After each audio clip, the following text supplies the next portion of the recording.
श्री माधोदास बाबा जी समुद्र के किनारे पर्णकुटी में दरवाजे की तरफ पीठ करके, कुटिया की तरफ मुख करके कि कोई भजन में विक्षेप ना पहुंचाए, ऐसे बैठते थे। छोटी सी झोपड़ी थी, तो दरवाजे की तरफ पीठ है और पीछे की तरफ ऐसे मुख किए, निरंतर भजन में।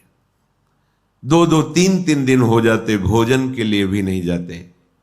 श्री भगवान करुणा करके स्वयं जगन्नाथ जी अपने भोग की थाल लेकर आए। बाबा, ये जगन्नाथ जी का प्रसाद है, प्रभु ने भेजा है, पालो। हाँ, रख दो, हमारा भजन पूरा होगा, हम उठेंगे, प्रसाद पालेंगे, थाल यहीं धो के रख देंगे, तुम ले जाना। अच्छा बाबा, रख के चले गए। समय हुआ भजन पूरा, तो देखा है तो स्वर्ण की थाल भगवत प्रसाद आनंदित होकर पाया और समुद्र में मार्जन करके थाल रख दी। अब वहां थाल गायब हो गई भोग की। किसी ने बताया, हमने देखा समुद्र किनारे पर्णकुटी में वो थाल धुली हुई रखी, माधवदास बाबा क्या। भगवत पार्षद जन आए, तुमने थाल चुराई, पिटाई की? कुछ नहीं बोले।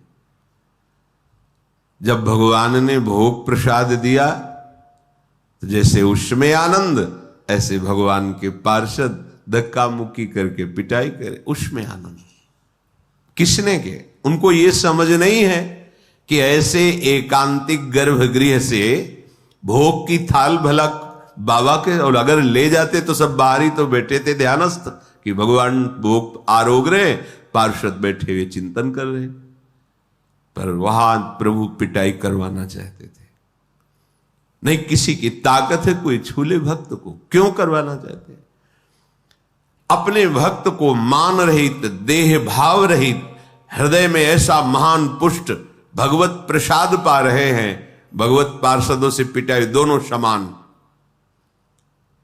इसीलिए भक्तजनों के साथ कभी कभी ऐसे बर्ताव हो जाते हैं, तो उनको ये नहीं सोचना चाहिए कि कहां गए भगवान, रक्षा क्यों नहीं की। वो चाह रहे हैं तुम इतने सहनशील बनो, तुम इतने महान हृदय वाले बनो। तो हमें तो पीड़ा हो रही है और हम महान हृदय वाले बने, हमारा तो अपमान करा दिया, फिर तुम शरणागत किसके हुए, समर्पण तुम्हारा किसका हुआ? ये शरीर जड़ है, इसी में तदात्म होने के कारण दुख सुख का, जन्म मृत्यु का ये महान बंधन प्राप्त हुआ है। भगवान कृपा करके इसी तदात्म को मिटाते हैं। वो अभी अविद्या का प्रभाव, इसलिए बात समझ में नहीं आएगी। जैसे सांप की केचुल में कितनी भी पीड़ा दो, सांप को कोई पीड़ा नहीं होती, केचुल अलग है, वो अलग है। ऐसे ही आत्म तत्व में ना तो किसी दिव्यास्त्र का, ना किसी अग्नि आदि का प्रभाव होता है, क्योंकि वो दिव्य स्वरूप है। नैनम छिन्नन्ति शस्त्राणि नैनम दहति पावकः न चैनम क्लेदयन्त्यापो न शोषयति मारुतः। ये हमारा स्वरूप है। हम अपने स्वरूप को भूलकर जो देह भाव में मान अपमान, सुख दुख, लाभ हानि, जन्म मृत्यु को प्राप्त हो रहे हैं, उपासक को इसी ममता, इसी आसक्ति से हटाकर प्रभु समता में, स्वरूप में स्थित करते हैं।